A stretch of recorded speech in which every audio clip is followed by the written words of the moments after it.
Bienvenidos queridos amigos de Espíritu Espiral, gracias por acompañarnos a una emisión más de esta serie de entrevistas que preparamos para ustedes con el propósito de acercarlos a información bien documentada y de la mano de especialistas que nos hicieron el favor y el gran honor de acompañarnos para atender todas nuestras dudas acerca de psicología, psiquiatría y la salud en general.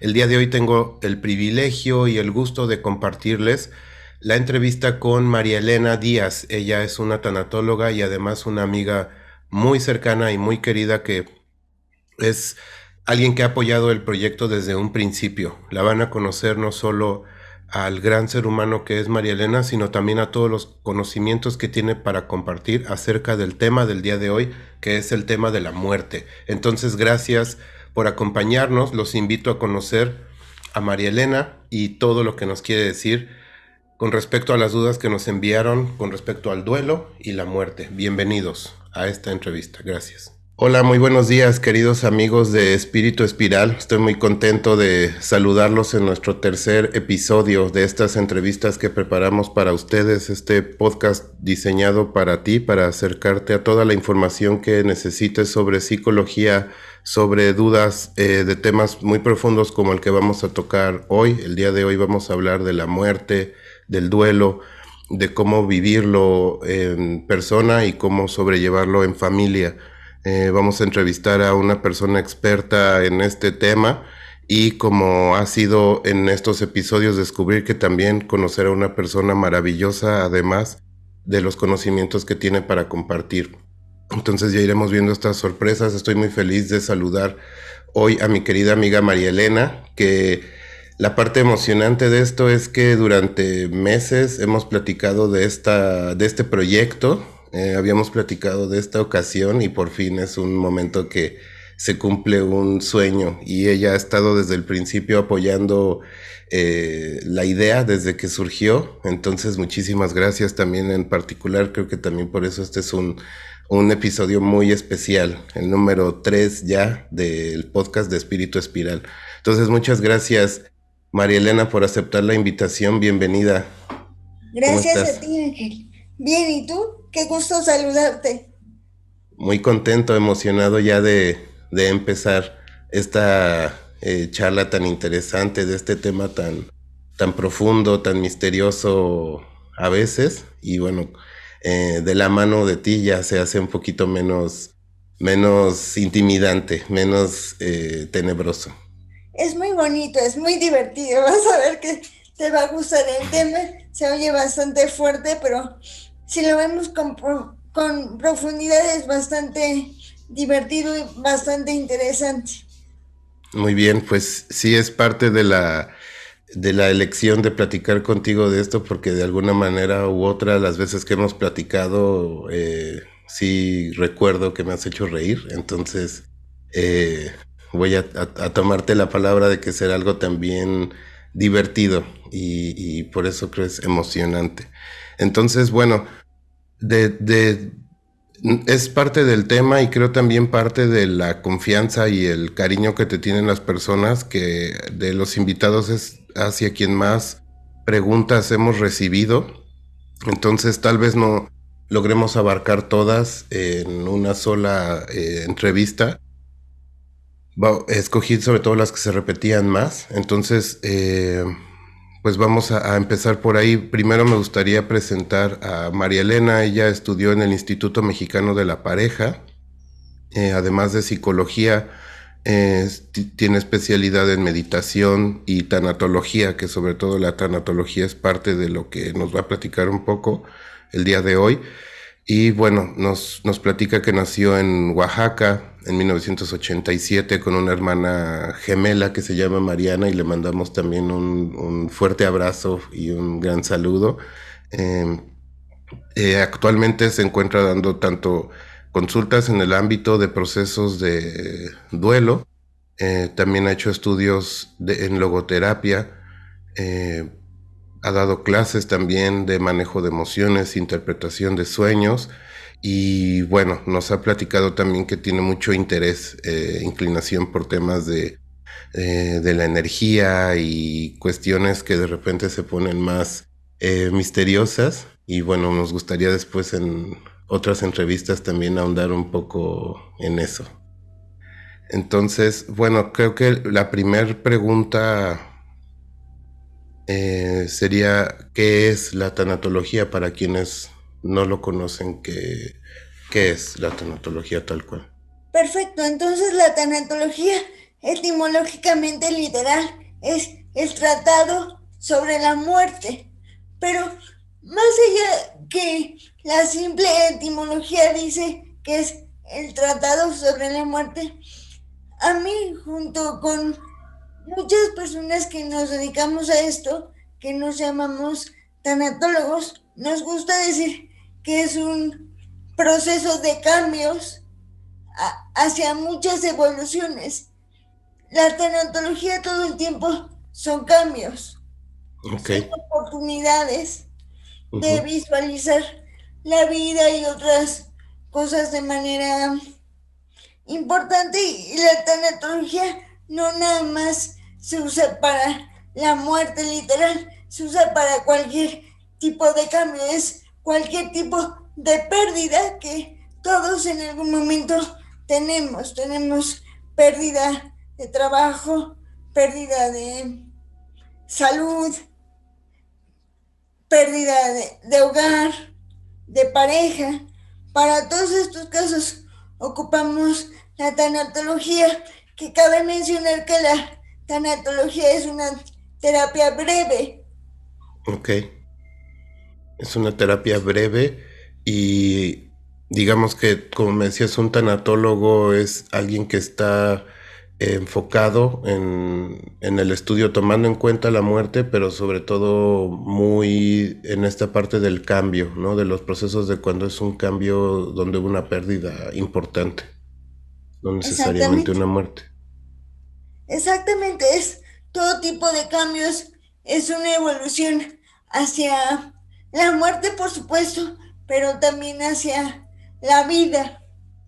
Digamos Ujú. que, como dice una gran tanatóloga que es Gaby Pérez Islas, es un tanatólogo es como un como un como una partera, pero hacia el lado contrario, es decir, da luz hacia otra parte, hacia la parte final de la vida, que es dar luz hacia la muerte, hacia ese paso que muy pocos nos damos oportunidad de conocer antes de morir, porque si te soy sincera, simplemente la palabra muerte nos da miedo, Ujú, ujú. nos confronta mucho a simplemente tener mucho miedo y a no querer confrontar todas estas partes, ¿no? Y así como lo dices, suena, bueno, a mí se me hizo muy impresionante como decir que es un partero que te recibe en un proceso de nacimiento a la inversa, casi, casi, ¿no? Exactamente. Es como esta parte donde hay una serie de situaciones que pasan cuando un ser querido fallece, y ciertas situaciones en el duelo que vamos pasando todos y que son etapas que vamos pasando todos y que por supuesto no van en orden, van Ujú. salteados, pero son etapas por las cuales pasamos todos y podemos recaer más de una vez en todas estas etapas, ¿no? Son Entonces, alrededor ajá, de 5 etapas. ok. Ya las voy a mencionar. Entonces es un tema de entrarle a la vida y también a los procesos de cambio, ¿no? No solo que hay etapas, sino aprender a hacer esa transición de una a otra. Entonces, como muy enfocado a ayudar a hacer ese pasaje a la hora de cambiar. Exactamente. también manejamos, manejamos, es un poco complicado de confesar, pero manejamos el suicidio cuando una persona se quiere suicidar, por ejemplo, o se suicida, cómo manejan el aspecto sus familiares, que en este proceso no es nada sencillo de confesar. Es un proceso difícil, pero se puede, y es también difícil, por ejemplo, si tienes alguna enfermedad, también es un poco complicado, pero se puede trabajar y se trabaja muy bien. Digamos que el tanatólogo trabaja mucho tiempo con el dolor. Del dolor tenemos que sacar muchas cosas interesantes. Entonces, eso es lo que lo hace un trabajo delicado, que trabajas mucho con el tema del dolor en particular. Así es, delicado y confrontante, pero muy interesante y enriquecedor. Sí, digamos que a nadie es que se nos antoje o propiamente disfrutemos del dolor, aunque hay ahí una gran oportunidad de aprendizaje. Sí, le tenemos mucho miedo. Al dolor. No queremos que pase, o si estamos sintiéndolo, queremos que pase pronto. Exacto. Y si nos diéramos cuenta que del dolor es cuando más aprendemos,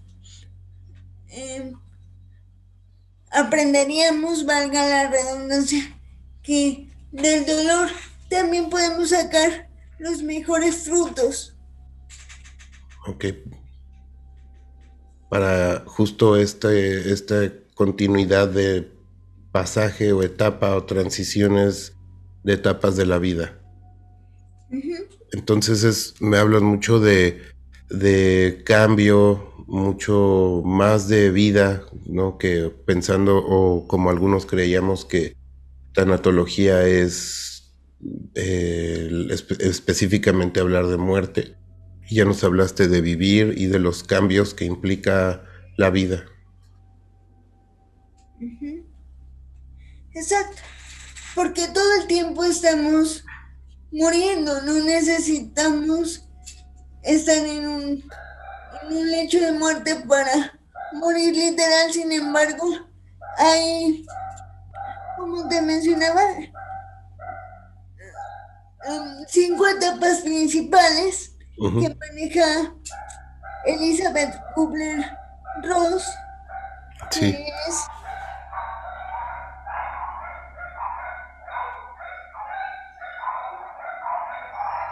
las 5 etapas que son negación. ¿Qué pasa con la negación? Primero estamos negando lo que sucede. Decimos, a mí no me puede estar pasando esto. Y a mí me supera mucho la situación y yo no soy capaz de superar este tipo de situaciones. Luego viene la segunda etapa, que es el enojo o la ira, que es cuando nos enojamos con esta situación que nos está pasando.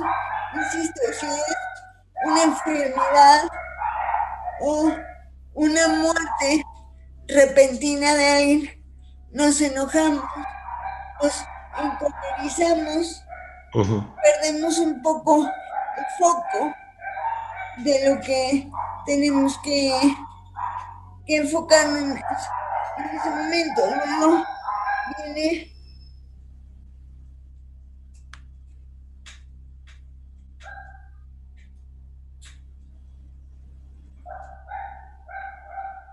la depresión, Ok. donde estamos un poco tristes y sentimos que la vida ya no tiene sentido, ya no le encontramos un para qué seguir viviendo. Luego viene la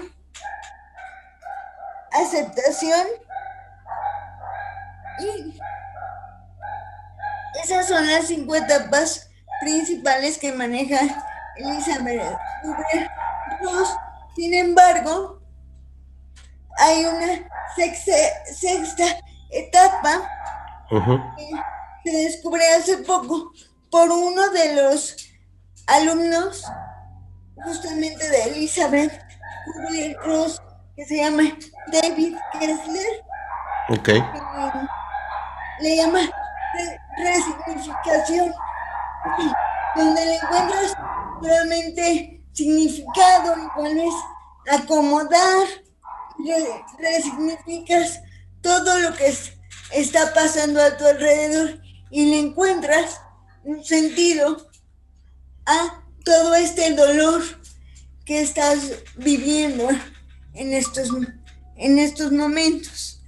Ok, entonces nos decías que digamos que la primera reacción es un rechazo, una negación de no, esto no me está pasando a mí. Me imagino se activan todos nuestros mecanismos de defensa para evadir, contactar con esa situación o con esa realidad. Cada quien tendrá su variedad de negar o de rechazar lo que está sintiendo o lo que está pasando. Luego un enojo, ¿no? Que decías puede tener que ver con ese por qué a mí, ¿no? Enojo puede ser a la vida, a Dios, a todo, ¿no? Hasta puedo llegar a reclamar, ¿no? Porque a mí, ¿por qué me castigas así? Muchas veces vemos a la muerte como un castigo divino, como un castigo que no le encontramos sentido. Cuando hay una enfermedad, por ejemplo, decimos, sí, me hubieras dado un poquito más, es que me faltaron muchas cosas que decirle, porque jamás terminamos de decir las cosas que tenemos que decir. Siempre sentimos que nos quedamos con cositas adentro. Okay. Que podemos seguir diciendo. Ajá, ok, ahorita con esto que escucho sería un poco, no sé si llamarle una recomendación que nos das, pero sí suena mucho a que una de las enseñanzas de contactar o confrontar con la muerte es no quedarnos con esas cositas, ¿no? Si le hubiera dicho y esto no me lo hubiera quedado, por ejemplo, pues puede ser en cualquier momento. A final de cuentas no sabemos cuándo va a ser ese discurso final ideal que le estamos diciendo al otro, ¿no? Exacto. No podemos tener una fecha exacta de cuándo nos vamos a morir. Sin embargo, podemos decir todo lo que tenemos que decir o hacer todo lo que tenemos que hacer en el momento. Es decir, hay una frase que me gusta mucho, que parece muy trillada, pero que es muy útil: es: no dejes para mañana lo que puedas hacer hoy, porque nunca sabemos si el mañana va a llegar o no. El hoy es el que nos consta. Exactamente.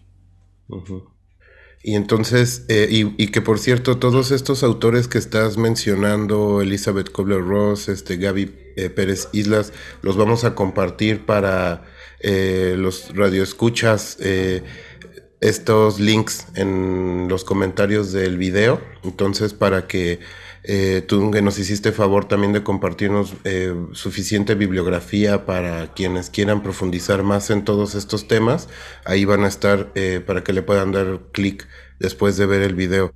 Entonces, después seguía este momento de depresión. Hay una tristeza después del enojo. Una tristeza muy profunda, donde nosotros mismos, como dolientes, como personas que perdemos a un ser querido, insisto, sentimos este vacío, este hoyo dentro de nosotros. Sí, he de confesar, muchos pacientes dicen que sienten como un hueco, como si estuvieran volando, como si no se sintieran capaces de seguir adelante. Y es muy importante mencionar lo siguiente: la etapa de duelo dura alrededor de 2 años, 2 años y medio, si es el duelo por una pérdida de un ser querido. Pues si es de trabajo, de una relación o de este tipo de cosas, puede durar más o menos, según si el duelo está bien hecho o mal hecho. Si está mal hecho, puede durar 10 años. ¿Por qué? Porque estoy evitando trabajar con cosas que me duelen y que no he podido sacar, pero alrededor de 2 años, 2 años y medio es lo que dura un duelo. Pues, ¿por qué? Porque primero hay que llorar. Se dice mucho que las lágrimas lavan y limpian el alma, y entonces son un buen catalizador de emociones y también de muchas situaciones que están a nuestro alrededor, ¿no? Ok. Entonces, digamos que cuando decías el proceso bien hecho o mal hecho, por bien hecho es vivir cada etapa, no saltarse pasos, y que el riesgo de no hacerlo es que se puede prolongar demasiado ese duelo. Exactamente. Y digamos que me refiero a bien hecho, es, sí, yo siempre les digo a mis pacientes: si vas a llorar, llora; si vas a gritar, grita. Porque muchas personas dicen: por, porque tengo que cuidar a mi familia, a mis hijos o a quien sea, no lloro y no expreso y no hago muchas cosas. Y hay que recordar que ninguna de estas etapas es lineal. Se puede repetir una y repetir la otra a lo largo de mucho tiempo, y es absolutamente normal. Pero lo que yo sí recomiendo, entre comillas, porque no se vale recomendar nada, porque no es como si fuera una receta de cocina Ujú. o cosas que tenemos en el microondas, pero es vivir las emociones y los sentimientos a full para poder sanar de alguna manera. Entonces, eso sería como la forma correcta de vivir cada etapa, que no es que ninguna esté mal, sino que si estoy en negación, darme cuenta que estoy viviendo ese estado, que es paradójicamente complicado por eso, porque como me doy cuenta de algo que estoy negando, contactar, y ahí sería el reto quizá. Y luego en el enojo, permitirme entonces también enojarme y encontrar cuál sería esa manera de expresar el coraje y vivirlo como segunda etapa, y la de llorar, como decías, que si hay ganas de llorar, lloren, y es vivir a full cada emoción que acompaña cada etapa. Efectivamente. Ujú. Y en la cuarta, ¿cómo nos decías que es el proceso después de la depresión? Y pues conecté con esa tristeza, que creo que también es importante esto que mencionas, que aunque sí hay este rango de 2 años, por decirlo así, de los duelos mencionados en los libros, esto otro que tú decías es importante, ¿no? Que a veces las personas, y era alguna de las preguntas que me enviaron, creen que cada etapa, como si fuéramos robotitos, la vamos a pasar así como paso a paso, y que cada una dura como un tiempo en particular y que ya después de la una ya llegue a la dos como si fuera niveles de un videojuego. Y es como tú decías, pueden durar distinto, se pueden vivir a distintas intensidades. Si somos una familia que estamos todos viviendo un proceso de duelo, no tengo por qué durar lo mismo que el otro, llorar lo mismo que el otro, reaccionar No, igual porque que el otro, y cada uno lo va a vivir a sus ritmos, ¿no? aunque, por ejemplo, y este es un ejemplo muy básico, pero por ejemplo, aunque tú y yo perdamos a, a la mamá, por ejemplo, o al abuelito, no va a ser lo mismo tu pérdida que mi pérdida, porque cada uno la vive de manera diferente. Cada quien tenía su relación particular con esa Un persona. papá o una abuelita, sin importar que sea el mismo, pues, porque tiene su relación completamente personal con con ese individuo, Ujú, de ujú. alguna manera. Sí, entonces cada quien, digamos que parte de este proceso no solo es respetar la forma en la que yo estoy viviendo mi proceso, sino respetar el del otro, ¿no? Por ahí alguien de repente me contaba estos temas en las familias, por ejemplo, que se reclaman de ¿por qué tú no estás llorando? ¿Por qué tú no estás tan triste ante la pérdida de un mismo, bueno, de un familiar en común, ¿no? Y es respeto mi duelo de si yo estoy triste llorar y respeto el duelo del que no está llorando si no quiere que no llore. ¿Y sabes qué? Me atrevería a decir que muchas veces, no siempre porque todo puede variar, pero muchas veces el que no llora puede estar sufriendo más. ¿Por qué? Porque no necesito, algunas personas sí, pero otras no necesitan llorar amargamente, expresan su dolor de otras maneras. Ujú. Se dice por ahí que la mejor manera de expresar el dolor es el enojo también. Entonces, si no lo expreso llorando, quizá lo puedo expresar enojándome o puedo buscar diferentes maneras, ¿no? Y no quiere decir que no me duele, es que tu manera de expresar el dolor no es igual que la mía. Sí, y ahí es donde te decía, por ejemplo, sí expresar mi dolor y al mismo tiempo aprender a cómo hacerlo. Por ejemplo, en este caso sería sin lastimar a otros, ¿no? Entonces veo que va muy de la mano algo que has estudiado y que también das clases con todo este proceso, el cambio también el manejo de las emociones, entonces, ¿no? O sea, Así saber, es. saber conectar con ellas, saberlas distinguir, saberlas expresar. Es Así, parte del proceso de duelo, conectar con tu emoción. totalmente de acuerdo. Y ayuda a esta parte, bueno, creo que es parte de tanto trascender esa primera etapa de negación, ¿no? Creo que en la emoción está mucha de la información que a veces queremos saber de nosotros mismos. Como dices, también permitirse expresarla. Yo agregué por ahí un poquito por las dudas que nos habían mandado, permitirle a otros también vivir su proceso de duelo a su ritmo, quizás sería la palabra. Y entonces vamos entrando a esta etapa final, digamos, del proceso, que sería como cuando ya empezamos más o menos a ver una lucecita. Es la negación, perdón, la negociación por ahí, este cuarto etapa, si no mal recuerdo. Ajá.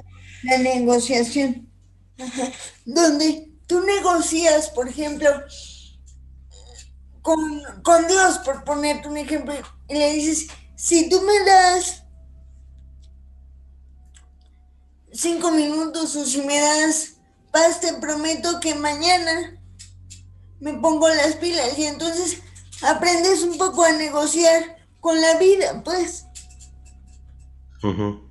y aprendes a hacer este baile que muchas veces hacemos todos de manera inconsciente con, con lo que vivimos, ¿no? Si yo puedo estar tranquila en este momento, mañana voy a hacer mi mejor esfuerzo para poder trabajar o para poder cuidar a mis hijos. Y de verdad es un esfuerzo enorme. enorme, enorme, enorme. Sí. Y entra entonces todo este proceso de negociar, como decías, ya sea con, no sé si llamarlo así, con una fuerza superior quizá, ¿no? Que nos queda como recurso ahí en esta ofrenda de sacrificio, casi casi me sonaba, ¿no? Lo que estamos dispuestos a entregar a cambio de... Exactamente. Y me decías que al final, entonces, esta quinta etapa, bueno, nos hablabas también de una sexta que habías descubierto recientemente. En la quinta llegamos a un A la estado de aceptación. aceptar, que va un poco de la mano con lo otro que decías, o no sé si me estoy adelantando, de reacomodar todo, ¿no? Se lo acepto y como que lo reintegro ya a mi vida. Exactamente, esa es la sexta, donde resignificas la información, o sea, la aceptas y ya la acomodas en Ujú, donde tiene que ir. Que quede claro que acomodar no significa olvidar o que me deje de doler. Va a claro. doler, pero es decir, tengo como unas gavetitas desacomodadas, de cosas desacomodadas que si les encuentro significado, voy acomodando las gavetitas y las emociones y las situaciones en donde tienen que ir. Pero para todo esto se requiere tiempo. Sí, el tiempo es un factor entonces clave para este proceso de duelo, de sanación. O sea, es Así como un, no sé si llamarlo así, pero como un acompañante y un enfermero que te está sanando poco a poquito ahí mientras pasa junto contigo, ¿no? O sea, el así tiempo es, sí hace mucho la diferencia. totalmente. Y El lo menciono tiempo. un poco en cuanto a ser pacientes con uno mismo, ¿no? Porque de repente queremos, como, por lo mismo que decías que es confrontativo y doloroso, darle fast forward a, a estos sentimientos de pronto. Así es. Y queremos olvidarnos rápido y no entendemos que todo tiene su sentido y su para qué. Ujú. Hay que entender que si nos pasa algo en la vida es para aprender también de las pérdidas. Es de donde más se aprende Sí, y de donde más valoramos ciertas cosas. entonces en la pérdida y el dolor hay un gran aprendizaje si nos permitimos verlo, Vivir. vivirlo. Ujú, ujú. Sí. Y creo que se me hace importante también mencionar cuando hablabas en la parte del reacomodo, como en el ejemplo de la gaveta, eh, quizá que esto lo escucharan personas que tienen a veces una idea de que pedir ayuda o entrar en un proceso de acompañamiento de duelo, independientemente de si es de la perspectiva tanatológica o no, de repente tienen un poco de miedo de como si fuera que ya se le va a dar carpetazo o a clausurar o a sepultar el pensamiento o la imagen o la relación que todavía de alguna manera se tiene con ese ser querido y de repente le huimos o no le entramos de lleno a esa ayuda terapéutica porque nos suena a que es que si voy ya, lo voy a cerrar el caso y entonces yo no quiero perder como si fuera una segunda pérdida de este ser querido y dices tú que es una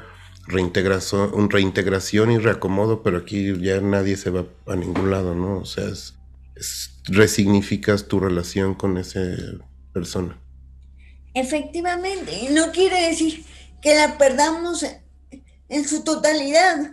¿Por qué? Porque la persona siempre va a estar con nosotros. No quiere decir que si entramos a un proceso se va y entonces la voy a olvidar. Al contrario, voy a acomodar su presencia para que sienta su presencia, pero ya no duela, ya no me carcoma el dolor. De alguna manera, siempre, siempre, siempre una pérdida va a ser algo irreparable, algo difícil. Y sería mentirte y mentirles a todos, decir, híjole, es que ya no va a doler, ya no va a ser incómodo. Sí, va a doler, pero cada vez va a doler menos. ¿Por qué? Porque voy a acomodar. No quiere decir que voy a olvidar, pero voy a acomodar para que duela menos, para Ujú. que yo pueda enfrentar con mayor soltura y alegría lo que soy y para lo que soy capaz, que en este caso sería poder enfrentar la vida sin ti, que Ok. eso suena muy fuerte, no me dejarás mentir. Sí, sí, suena muy fuerte.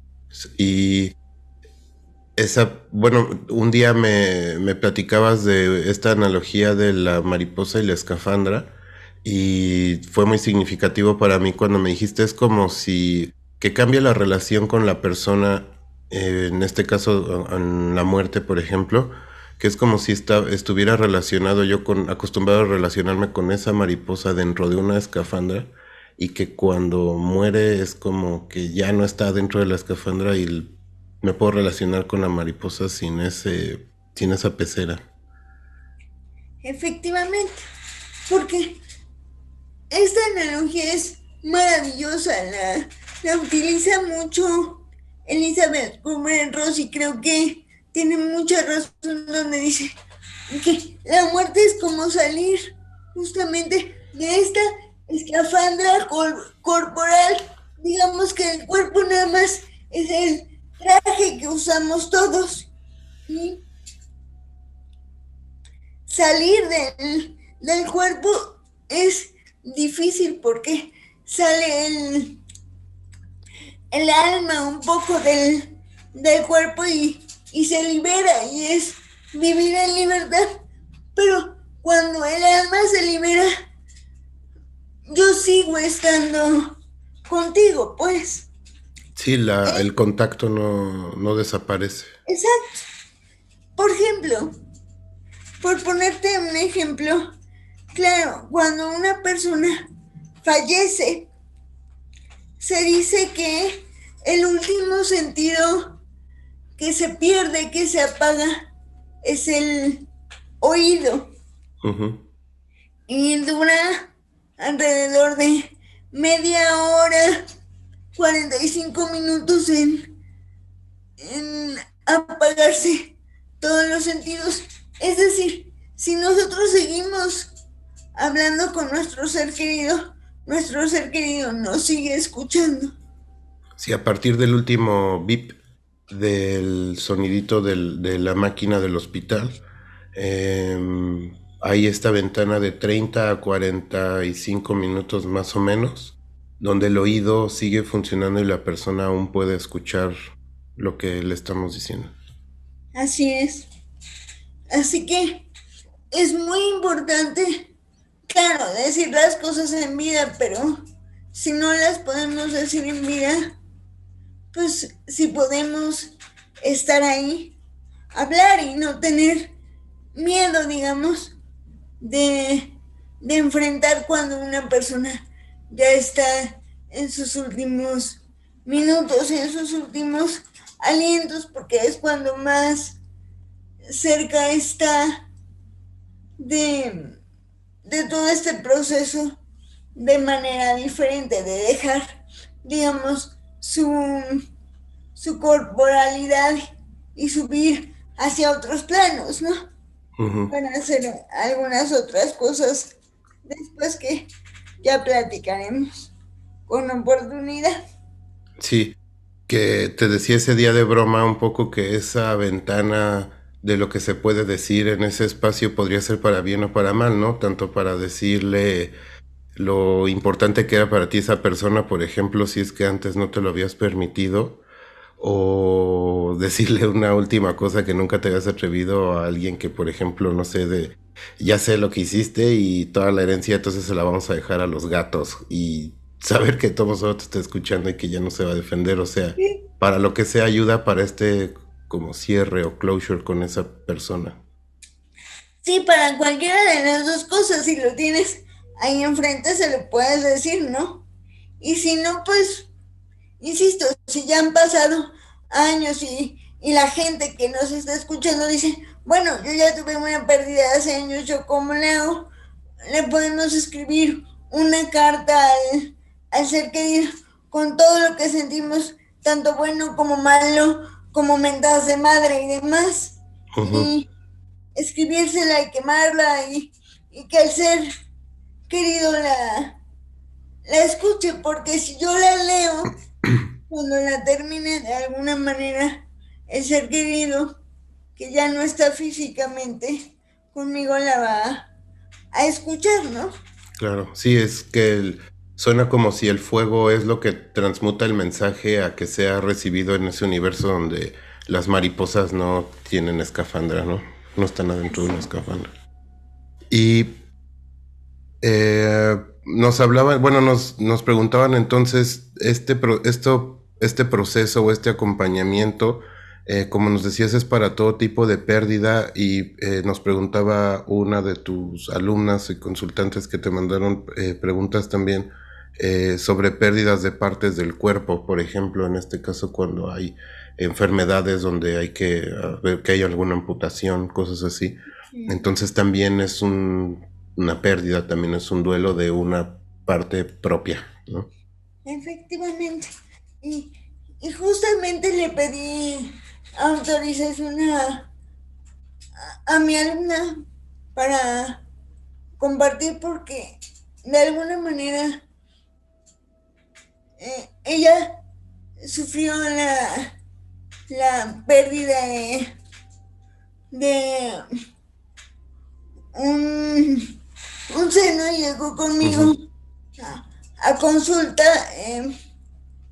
realmente muy mal, muy deprimida porque no se sentía aceptada con su cuerpo porque, seamos honestos, perder una extremidad para cualquier tipo de persona pues es difícil porque es algo que tienes y luego ya no lo tienes y entonces fuimos trabajando con todas estas cosas.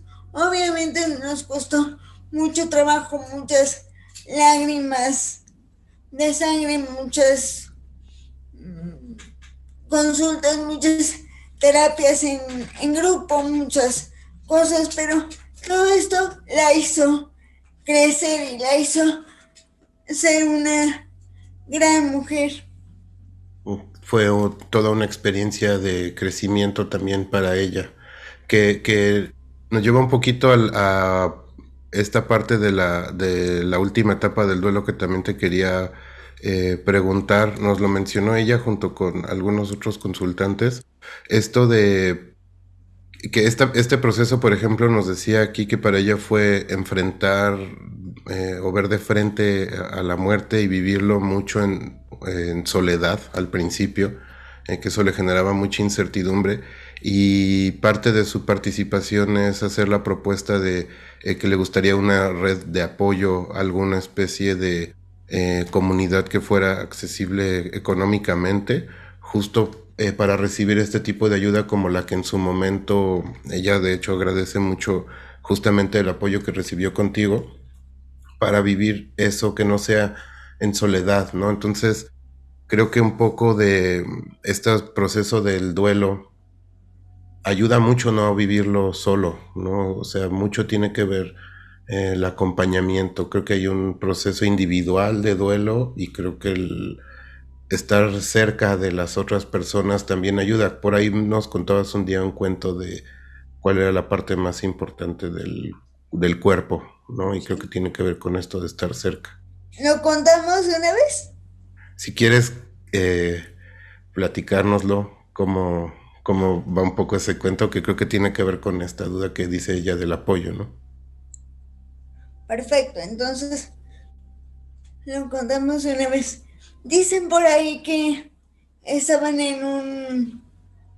pues en un funeral y entonces un maestro le pregunta a cada uno de sus alumnos, ¿no?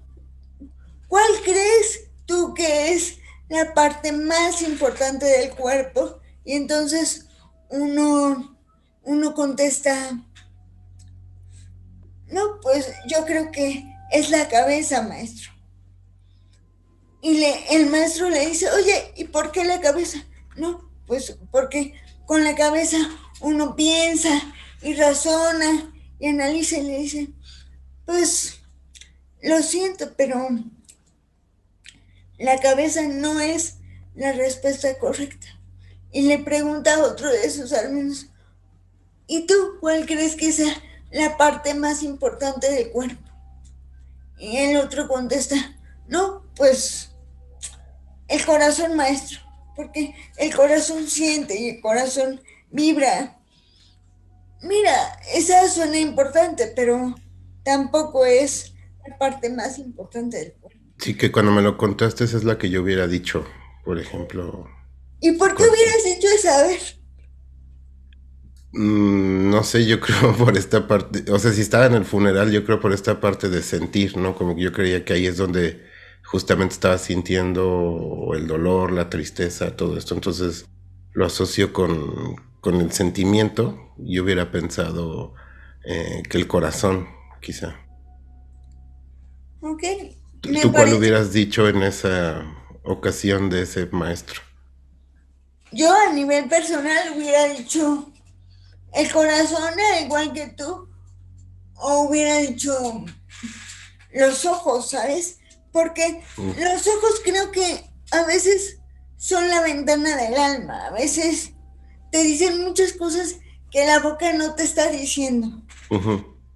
Pero lamentablemente el maestro no dijo ni el corazón ni los ojos, así que tú y yo hubiéramos estado equivocados. Hubiéramos sacado tache ahí en su test. ¿Sabes qué fue lo que dijo? Él dijo, la parte más importante del cuerpo son los brazos. Y sus alumnos le dijeron, ah, sí, maestro, los brazos. ¿Y por qué los brazos? Y su respuesta fue la siguiente, los brazos, porque con los brazos te contienen. Y si bien es cierto, los brazos te apegan al corazón, en ese momento quizá no necesitas escuchar palabras.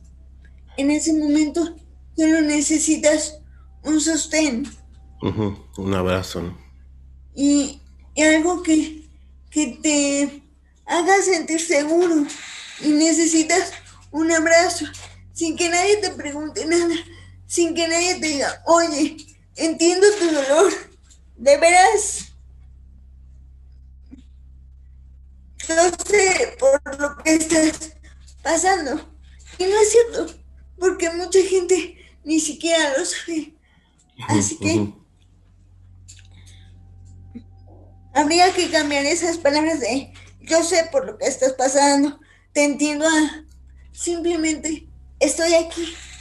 ¿Qué necesitas que haga? Amigos, gracias por acompañarnos a esta primera parte de la entrevista con María Elena. Como ven, es todo un gusto y un privilegio conocerla. Nos quedamos con la inquietud de saber más con respecto al duelo, con respecto a la muerte y con respecto a María Elena. Entonces, por favor, acompáñenos a ver la segunda parte de esta entrevista. Estaremos compartiendo aquí todos los links y las bibliografías, todas las referencias que nos hagan también los invitados. Entonces, por favor, no se pierdan la segunda parte. Síganos en Instagram, @espirituespiral. Mándenos todas sus experiencias también relacionadas a este tema, porque próximamente tendremos un programa con respecto a experiencias cercanas a la muerte. Si alguien nos quiere compartir alguna, por favor, a espirituespiral1@gmail.com. Gracias, los invito a la siguiente emisión y por hoy me despido. Unidos creamos conciencia. Hasta pronto.